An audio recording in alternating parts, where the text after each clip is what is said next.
Petition வெளியில வந்துச்சுங்களா, இந்த petition வந்து கோர்ட்ல இருந்து வந்த பெட்டிஷன் கிடையாது. ஏன்னா கோர்ட்ல இருந்து வர பெட்டிஷன்ல வந்து பாத்தீங்கன்னா போட்டோ ஒட்டி அனுப்ப மாட்டாங்க. ஓகேங்களா. இன்கேஸ் வந்து சம்மனோட சேர்ந்து அனுப்பிச்சிருக்காங்க அப்படின்னா, ஃபார் யுவர் இன்ஃபர்மேஷன், இது வந்து டெலிபரேட்டாவே வந்து this has been leaked to damage is political. இப்ப அந்த தியரியில தான் நான் வந்து சொல்ல விரும்புறேன். இது வந்து எனக்கு என்னன்னு கேட்டீங்கன்னா, இது கோர்ட்ல இருந்து லீக் ஆகல. ஃபார் யுவர் இன்ஃபர்மேஷன், கோர்ட்ல இருந்து லீக் ஆகல. ப்ராப்ளி அந்த சீல்னா வந்து அழிச்சிருக்கலாம், என்ன வேணா பண்ணிருக்கலாம். they would have bribed it and all these things. I leave it to the God தான். நம்ம வந்து I'm not here to give allegations against anyone.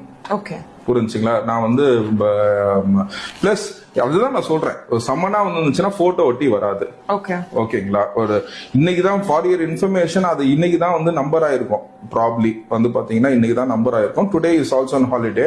அவருக்கு அவர் இந்த பெட்டிஷனை ரிசீவ் பண்ணணும்னா கூட வந்து it will take Wednesday or Thursday to receive the summon. If the இன்னைக்கே அவ்வளவு சீக்கிரமா கோர்ட் வேலை செஞ்சிருந்தா கூட, அதுக்கு முன்னாடியே வந்து case number, next hearing date, இந்த பெட்டிஷன் வெளியில வந்தது, இது எல்லாமே வந்து பாத்தீங்கன்னா it is only I leave it to God.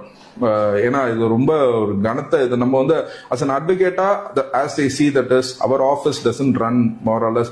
நாங்க வந்து ஃபேமிலி கேஸ்னா வந்து பாத்தீங்கன்னா எங்க சீனியர் எனக்கு சொல்லி கொடுத்தது வந்து பாத்தீங்கன்னா let us spend more time for the family matter to get them to united.